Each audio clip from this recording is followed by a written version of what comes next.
नमस्कार श्रोते हो. दीपक रेगे कथाकथन चॅनलवर तुम्हा सगळ्यांचं मनापासून स्वागत. श्रोते हो, आजची कथा सुरू करण्यापूर्वी एक नम्र निवेदन. तुम्ही जर आत्ता चॅनलवर पहिल्यांदा आला असाल किंवा तुमच्याकडून अजूनपर्यंत चॅनल सबस्क्राईब करणं झालं नसेल तर प्लीज चॅनल तेवढं सबस्क्राईब करा. ऐकूयात उज्ज्वला केळकर लिखित कथा औरत. श्रोते हो, ही मूळ कथा गुजराथी आहे. गुजराथीचं हिंदी रूपांतरण केलं गेलं आणि हिंदी रूपांतरणाचं उज्ज्वला केळकरांनी मराठी रूपांतर केलंय आणि आज मी ते तुम्हाला ऐकवणार आहे. थोडीशी घरघर, मंद होत जाणारा प्रकाश आणि विमान उडायला लागलं. समीरा हळूहळू छोट्या छोट्या होत जाणाऱ्या घरांकडे खिडकीतून बघत होती. या सगळ्यात माझंही घर दिसेल का? एक दुसऱ्याला लागून असलेल्या अनेक घरात तिचंही एक घर होतं. कुठून दिसेल ते? तिला तिच्या बालपणाची आठवण आली. तेव्हा उडत्या विमानाची घरघर ऐकू येताच मोहल्ल्यातली सगळी मुलं पळत पळत बाहेर येत असत आणि ते विमान छोटं छोटं होऊन अदृश्य होत नाही तोपर्यंत त्या विमानाकडे बघत असत. आज बरोबर उलट आहे. ती विमानात बसली आहे आणि घरं छोटी छोटी होताना ती पाहतीये. थोड्याच वेळात विमान ढगामध्ये शिरलं. समीरा पाण्यात पडलेलं प्रतिबिंब पाहावं तशी पाहायला लागली आणि काही दिवसांपूर्वी घडलेल्या घटनेचं दृश्य तिच्या नजरेसमोर साकार व्हायला लागलं. नाही आम्ही, मला शादी करून इतक्या दूर जायचं नाहीये मम्मी. अगं वेडे, मस्कत कुठे इतक्या दूर आहे? विमानाने फक्त 2-3 तासात तिथे पोचता येतंय बाळा. अगं यापेक्षा जास्त वेळ ट्रेननी कोचीनला पोचायला लागतो. समीराला तर परदेश या शब्दामुळेच पोटात भिंगरी फिरल्यासारखं गरगरायला लागलं. अगं पण आम्ही अगदी अपरिचित देश, अपरिचित लोक, मी तिथे कशी राहू शकेन ग आम्ही? मग आम्ही आपल्या मावशीच्या मुलीशी बोलली. ती कितीतरी वर्षांपासून दुबईलाच होती. महालासारख्या घरात राहत होती. जास्त वेळा येणं तिला शक्य होत नसे, पण ईद, सणवार या निमित्तानं सगळ्यांसाठी खूप कपडे, अत्तर, खजूर, सुकामेवा आणि चॉकलेट्स ती पाठवते. तरीही समीराचं मन मानत नव्हतं. पावसाळ्यात त्यांच्या घराच्या गळणाऱ्या छताप्रमाणे आम्मीच्या डोळ्यातनं पाणी वाहणं सुरू झालं होतं. समीराला आपल्या घराच्या परिस्थितीची पूर्ण कल्पना होती. तिला माहिती होतं तिचे आब्बा दिवसभर श्वास घेण्या इतकीही फुरसत न घेतात काम करतात, तेव्हा कुठे घरातल्या 6 व्यक्तींच्या शरीराला त्याचा ऑक्सिजन मिळत होता. त्यांच्या पगारानंतरचे 10 दिवस ईदप्रमाणे वाटायचे आणि नंतर हळूहळू रोज्याला सुरुवात व्हायची. दूरच्या एका नातेवाईकामार्फत 20 वर्षांच्या समीराला मस्कतमध्ये राहणाऱ्या एका अरबासाठी मागणी आली. या नातेवाईकांनी यापूर्वीही अनेक मुलींचे विवाह खाडीतील देशात राहणाऱ्यांशी ठरवलेले होते, त्यामुळे अविश्वासाचा काही प्रश्नच नव्हता. त्यामुळे हुंडा न देता मुलीला तिचा ठिकाणा मिळतोय, काय हरकत आहे? समीराच्या आम्मीच्या परवीनच्या मनात अविश्वास दाखवण्याचा सुद्धा विचार आला नाही. त्या दिवशी समीरा नको नको म्हणत होती तेव्हा परवीन तिला समजावत होती. आई आणि मुलीच्या अश्रूंची धार एकसारखीच होती, कारणं फक्त वेगवेगळी होती. समीरा विचार करत होती की एका अगदी अपरिचित देशात एका अपरिचित व्यक्तीबरोबर ती सगळं आयुष्य कसं व्यतीत करू शकेल. शिवाय अरब देशाबद्दल तिने काय काय ऐकलं होतं. तिथे बुरख्यात राहायला हवं, घराबाहेर जास्त पडता येत नाही, अशा काही खूप गोष्टी तिच्या कानावर आल्या होत्या. इथे भलेही पैशाची कमतरता असेल, पण ती स्वतंत्रपणे हिंडू फिरू शकते. सरकारने दिलेल्या सवलतीमुळे ती 12वी पर्यंत शिकलेली होती. मुलांच्या बरोबर एका वर्गात बसली होती. मॉनिटर बनण्याचा रुबाब तिने दाखवला होता. शाळेत मुख्याध्यापिका बनून भाषणसुद्धा दिलेलं होतं आणि मैत्रिणीच्या ॲक्टिवावर बसून बाजारातनं तर फिरतच होती. तिच्या आब्बा आम्मींनी या सगळ्या गोष्टी करण्याबाबत तिला कधीच नकार दिलेला नव्हता. तिच्या मनात आलं की बुरख्याखेरीज तिथे आणखीन किती बंधनं असतील. ती श्वास तरी घेऊ शकेल ना? पण आम्मीचे नाईलाजाचे शब्द आणि लाचारीचे अश्रू यात समीरा विरघळली. तिने जेव्हा आम्मीकडे बघत होकारार्थी मान हलवली तेव्हा तिची आम्मी इतकी खुश दिसली जशी काही तिच्या झुकलेल्या मानेत तिला ईदचा चांदच दिसला. समीराचं कपाळ चुंबत ती म्हणाली, शहाणी ग माझी बेटी, चल तुझा चंद्रासारखा चेहरा नीट सजव. करीम चाचा त्या अरबाला घेऊन येणार आहेत. रशीद रशीद नाव आहे बरं त्याचं. आणि आज ती त्या रशीदची बीबी बनून त्याच्याबरोबर मस्कतला निघालेली होती. पहिल्या मुलाखतीच्या वेळी तर समीराच्या पापण्यांवर जसा काही पहाड उभा राहिला. दुसऱ्या मुलाखतीच्या वेळी तिला वाटलं रशीदमध्ये आपत्तीजनक काहीच नाहीये. उंच गहूवर्णी बांधेसूद शरीर. दुसऱ्या मुलाखतीच्या वेळी तो समीराला म्हणाला, त्या दिवशी आपल्या पापण्या उचलवत नव्हत्या आणि माझे डोळे आपल्यावरून हटत नव्हते. मी हिंदुस्थानात आलो होतो एखाद्या मुलीशी निकाह करायला आणि मला तर नूरजहांच मिळाली. माझी तर बिना रोजा इफ्तारी म्हणजे रोजा न करताच रोजा केल्याचं पुण्य मिळालं. हमदुल्ला, अल्लाची कृपाच म्हणायची की. तेव्हा समीराच्या हृदयात एक अंकुर फुटला. निकाहानंतर रशीद एखाद्या नबाबाप्रमाणे सॅटिनचा दुधासारखा सफेद, ज्याला ते कंदोरा म्हणतात ना, त्या कुर्त्यावर मन मोहवणारा परफ्यूम शिंपडून यायचा.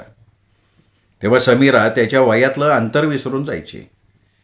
त्याच्या कमरेला लटकणारा चांदीचा खंजीर आणि त्याच्याबरोबर बांधलेला चांदीचा पट्टा यांनी समीराचं मन पूर्णपणे बांधून टाकलं. हिंदुस्थानी संस्कार असलेलं आणि अजूनपर्यंत कुमारिका राहिलेलं समीराचं मन त्या परदेशाविषयी कधी ओतप्रोत ओढीनं भरून गेलं तिचं तिलाच कळलं नाही. तो अनोळखी माणूस शौहरची उपाधी प्राप्त होताच तिचं सर्वस्व बनलेला होता. एअर होस्टेस थंड पेय घेऊन आली. रशीदनी समीराला ढगातनं बाहेर ओढली. काय ढगातून उडताना पहिल्यांदा कसं काय वाटतंय? आपल्या शेजारी बसल्यावर वाटतंय विमान जसं काही 7व्या स्वर्गातनं उडतंय, समीरा रशीदच्या अधिकच जवळ सरकत म्हणाली. निकाहानंतर ताबडतोब तिला बरोबर घेऊन जाण्याच्या कार्यवाहीत व्यस्त असलेल्या रशीदला समीराला खूप काही विचारायचं होतं. तिने विचारणं चालू केलं. मस्कत शहर कसं आहे? आपलं घर कसं आहे?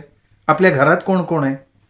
रशीद हसत हसत म्हणाला, मस्कत खूप सुंदर शहर आहे, पण आपल्याला सोहारमध्ये राहायचं आहे. सोहार? हां, सोहार. मस्कतपेक्षा थोडं छोटं शहर आहे. तिथे माझं घर आहे. फार्म हाऊस, गार्डनवालं घर. फार्ममध्ये घरामध्ये खूप नोकर चाकर आहेत. तिथे तुला एकटेपणा अजिबात जाणवणार नाही. Form house? समीराला वाटलं खुदानं खरोखर तिच्यावर मेहरबानी केली आहे. हां, खूप मोठा फार्म आहे. खजुराची झाडं आहेत. त्यांच्याकडे तुलाच आता बघायचं आहे. हिंदुस्थानातल्या मुली खूप हुशार असतात असं मी ऐकून आहे. समीराच्या गालावर हलकीशी चापट मारत रशीद म्हणाला. समीरा आश्चर्यानं सगळं ऐकत राहिली. तिच्या सचेत डोक्यात लगेचच एक प्रश्न निर्माण झाला की रशीद असं का म्हणाला, तुला एकटं वाटणार नाही? एकटीला तिला कसं आणि काय सांभाळायचं होतं? तिच्या डोक्यात हे सगळं एकदम काही शिरलं नाही. तरीही यातच तिचं मन विमानाप्रमाणे उडत उडत तिच्या विचारशक्तीच्या पुढे गेलं होतं. यावेळी जसं काही एक वाढलेलं झाड त्याच्या मुळासकट उखडून कुठल्या तरी दुसऱ्या जागी रुजवण्यासाठी आणलं जात होतं. फिल्ममधून बघितलेल्या विमानतळापेक्षा अधिक भव्य असा मस्कतचा विमानतळ बघून तिचे केवळ डोळेच नाही तर डोकं सुद्धा चक्रावून गेलं होतं. विमानतळाबाहेर रशीदचा ड्रायव्हर एक मोठी गाडी घेऊन उभा होता. कोमल चमकदार गाडीची ती चाकं एखाद्या आफ्रिकन सुंदरीच्या गालासारखी रस्ता चुंबत पळायला लागली. जवळजवळ 125 किलोमीटर रस्त्यावर समीरा रस्त्याच्या दोन्ही बाजूला लटकणारी खजुरी आणि रांगोळीसारख्या दिसणाऱ्या फुलांसारखे विखुरलेले बंगले आपल्या डोळ्यांनी न्याहाळत होती. सोहारमध्ये जेव्हा तिने आपल्या बंगल्यात प्रवेश केला तेव्हा तिला वाटलं तिच्या आधी स्वर्ग या बंगल्यात राहायला येऊन गेलाय. रशीदच्या प्रेमात बुडून गेलेली समीरा आपलं कुटुंब, देश, वेळ आणि दिवसांची गणना करणं विसरून गेली. तो बंगला, त्यांची हनीमूनची रोमांचक वेळ बघत बघत रंगीबेरंगी प्रकाश पसरवत राहिला. बाहेर उभे असलेले खजुराचे वृक्ष आपल्या पिवळ्या खजुरात अधिक माधुर्य भरत राहिले. एक दिवशी सकाळी रशीदच्या परफ्यूमच्या तीव्र गंधानं समीरा जागी झाली. हे काय, इतक्या सकाळी कुठे? मस्कतला चाललोय. आता काम तर करायला हवं ना. म्हणजे? अनपेक्षित धक्क्याने समीराच्या तोंडातून शब्द फुटत नव्हता. डोळे मोठे मोठे करून ती रशीदकडे बघत राहिली. तिची झोप आता पूर्णपणे उडालेली होती. आपल्या कंदोऱ्यावर चांदीची पट्टी घालत घालत रशीद म्हणाला, हे बघ जानेमन, माझा मुख्य बिझनेस मस्कतमध्येच आहे. आठवड्यातले 5 दिवस मी तिथे राहणार. जुम्मेच्या आधी आपल्या मलिकेजवळ तिचा शहनशहा हजर. अहो पण. अगं 5 दिवस बघ ना, कसे बघता बघता सरतील. हाताने चुटक्या वाजवत रशीद म्हणाला, तू हा महाल सगळा नीटपणे बघशील तोवर बंदा हाजीर. रशीदने आलिंगनबद्ध समीराला नजाकतीनं दूर केलं. ती त्या आघातातून बाहेर येण्यापूर्वीच रशीद निघूनही गेला. ही गोष्ट त्यांनी अधिकाने आपल्याला सांगितली. हे जाणून घ्यायचा तिने आटोकाट प्रयत्न केला, पण ती जाणू शकली नाही. जंगलामध्ये निघालेल्या एखाद्या बालिकेचा वेळ फांद्यावर झुलण्यात, खाली पडलेली फळं उचलण्यात, पक्ष्यांच्या मागे पळण्यात, फुलांबरोबर बोलण्यात जसा जातो ना, तसं काहीसं समीराच्या बाबतीत झालं होतं. ती घरामध्ये हंतरलेल्या मखमली गालीच्यावर फुलपाखराप्रमाणे बसत होती. बाथरूममध्ये सुगंधित पाण्यानं भरलेल्या टबात फेसाबरोबर एकरस होत होती. बगीच्यात नाचणाऱ्या कारंज्याच्या पाण्याच्या शिडकाव्यानं ती अनेक वेळा इंद्रधनुष्य होऊन जायची. अनेक वेळा नक्षीदार मोठ्या आरशासमोर बसून अलंकार बदलत राहायची आणि विचार करत असायची की रशीद जेव्हा येईल तेव्हा ती काय परिधान करेल. ती एखाद्या चातकाप्रमाणे गुरुवारची प्रतीक्षा करायची. गुरुवारी सकाळी रशीद हजर व्हायचा आणि समीर आपल्या या फरिश्त्याबरोबर स्वर्गाचा आनंद घेत राहायची.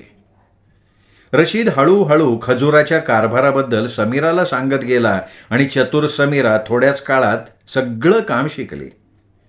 पिवळ्या झालेल्या खजुराला झाडावरनं खाली उतरवायचं, वजन केल्यानंतर त्याचं पॅकिंग करायचं, लेबल लावायचं आणि मोठमोठ्या खोक्यात भरून मस्कतला पाठवायचं.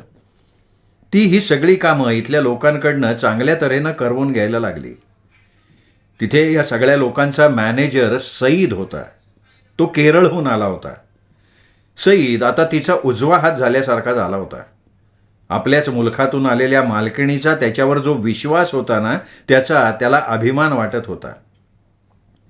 गडद रंगाच्या दुपट्ट्यानं आपले केस झाकून आपल्या लोकांवर हुकूम चालवणाऱ्या समीराच्या गालावर जेव्हा तिचे ते सोनेरी केस यायचे तेव्हा तो एकटक तिच्याकडे बघत बसायचा.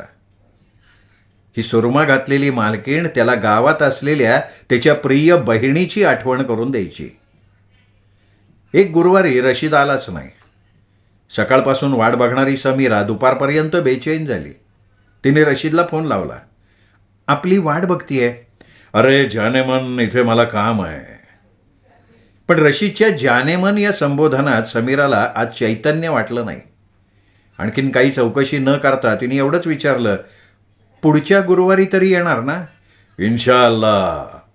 म्हणजे अल्लाहची मर्जी असेल तर, असं म्हणून रशीदने फोन ठेवून दिला. त्यानंतर प्रत्येक गुरुवारी सकाळी समीरा खिडकीजवळ उभी राहायची, रशीदची वाट बघायची आणि नजर बाहेरच्या पोकळीशी धडकून परत फिरायची. एक दिवस तिने माळ्याला एक मोठा वृक्ष उखडताना पाहिला. तिने कारण विचारलं. तो म्हणाला, काय मालकीन, इथं अशी तयार मोठी झाडं लावली जातात, काही लागतात काही लागत नाहीत. हा सुकलाय म्हणून उखडलाय. त्यानंतर समीरा जेव्हा जेव्हा आरशात बघायची तेव्हा तेव्हा तिला तो सुकलेला वृक्ष दिसायचा. तिची बेचैनी दिवसेंदिवस वाढत जायची. रशीदच्या थांबलेल्या भेटी, आवाजातली वृक्षता, ठेवून जाणारे फोन, हे सगळं काय संकेत देत होते?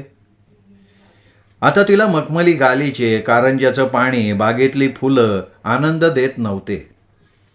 आता अंधारातून सुगंध आणि दिवसातून उजेड उडून गेलेला होता.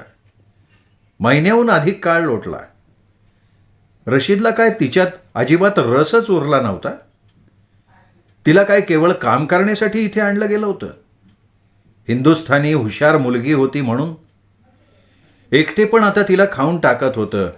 पिवळा खजूर आता पिकून लाल चुटुक झालेला होता. काही दिवसांनी हे कामही बंद होईल. मग बोलण्यासाठी सईदची साथ सुद्धा मिळणार नाही. समीराचं मन वारंवार उडून तिच्या गावी पोचत असे. तिथे त्या छोट्याशा घरात किती शांती होती, आंतरिक समाधान होतं. घरात आणि बाहेर दिवसभर चिमणीसारखी चिवचिवाट करत उडत राहणारी ती इथे काय बनली आहे? एक मसाला भरलेली मोरणी जी खोलीची शोभा वाढवत बसली आहे. तिला वाटायचं की तिच्या आम्मीने तिला या सुखाच्या विहिरीत का ढकललं. आम्मीने तिच्या चमकणाऱ्या भिंती बघितल्या, पण तिला हे माहिती नाही की या भिंतीवर भावनांची आर्द्रता अजिबात नाहीये. या चमकदार भिंतींच्या विहिरीत मान उंचावून बसलेली समीरा प्रत्येक गुरुवारच्या सकाळी रशीदच्या येण्याची वाट बघायची आणि दुपारनंतर पुढच्या गुरुवारची वाट बघायची. शेवटी तिच्या दुःखांना ढगाला चिरणारा एक गुरुवार उगवला. रशीद भल्या सकाळीच आला. त्याच्या चेहऱ्यावर समुद्राच्या लहरींप्रमाणे आनंद उसळत होता. त्याच्या ड्रायव्हरने गाडीतनं मिठाईची पॅकेट्स काढली आणि बागेत काम करणाऱ्या लोकांना ती मिठाई वाटणं सुरू केलं. सगळेच लोक मालकांना मबरूक मबरूक असं म्हणत होते. रशीद जवळजवळ पळत पळतच समीराकडे आला. तिला उचललं. समीराच्या मनात म्हणजे मनाच्या वाळवंटात जसा काही पाऊसच पडला. खूप दिवसांनंतर भेटलेल्या या खावींला लपेटून ती म्हणाली, इतकी खुशी? धंद्यात काही विकास झाला का? प्रगती झाली का धंद्यात? रशीदने आपल्या हातांच्या ओंजळीत तिचा चेहरा धरला आणि म्हणाला, अरे जीवनात तरक्की मिळाली आहे. मी आब्बा बनलोय. मुलगा झालाय मला, मुलगा. समीराच्या कानातून जसं काही ॲसिड तिच्या साऱ्या शरीरात पसरलं. तिने रशीदला धक्का देऊन आपल्यापासून दूर केलं. अजूनही तिचा स्वतःच्या कानावर विश्वास बसत नव्हता. ती म्हणाली, आप आप और अब्बा? आता रशीद काहीसा बेशरमपणे हसला. आता हे सगळं विचारून माझा मूड खराब करू नको. अरे बायकोशिवाय मी मस्कतमध्ये राहीन कसा? मर्द हूं मैं, मर्द, अरब मर्द. कळलं का तुला? मर्दाला बाई पाहिजेच पाहिजे प्रत्येक ठिकाणी. समीराचं काळीजच फाटलं. बोलायला आता काही उरलंच नव्हतं. अरब देशात शादी करून रुबाबाच्या मालकिणीसह बक्षिसाप्रमाणे मिळणारी ही कटू वास्तविकता ती चांगल्या तऱ्हेनं समजून चुकली. पण आता काय होणार? धागाच टाक्याला तोडायला लागला तर शिलाई कशी होणार? रशीदने दुपारी खजुराचा सगळा हिशेब बघितला आणि संध्याकाळी तो परतही निघाला. खिडकीजवळ उभी राहून समीरा या उत्फुल्ल अरब मर्दाला जाताना पाहत राहिली. सूर्य मावळला. आता बाहेर अंधार पसरला. समीरा खिडकीतून अंधारावर थुंकली, खोलीत आली आणि 7 बल्बवाल्या झुमरातली लाईट तिने चालू केली. खोली झगमगायला लागली. समीराने मोबाईल हातात घेतला आणि सईदला फोन केला. थोड्याच वेळात आकाशात उगवणाऱ्या सूर्याप्रमाणे सईद आला. त्याला पाहून समीराला वाटलं की तिला जणू कोणी आत्मीयच तिला मिळालाय. मग केरळाचा पाऊस तिच्या डोळ्यातनं पाझरायला लागला. मग ती रडत रडत म्हणाली, सईद, सईद, तू मला सांगितलं नाहीस. तू सुद्धा?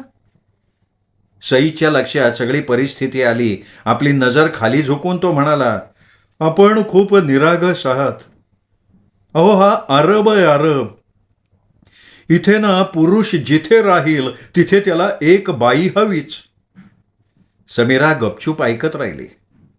सईदच्या बोलण्यामुळे तिची निरागसता क्षीण होत चालली.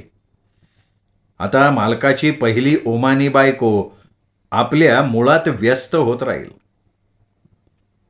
असं ऐकलंय बरं का की आता मालक पाकिस्तानात जाऊन लग्न करून येणार आहेत आणि त्या मुलीला मस्कतमध्ये ठेवणार आहेत.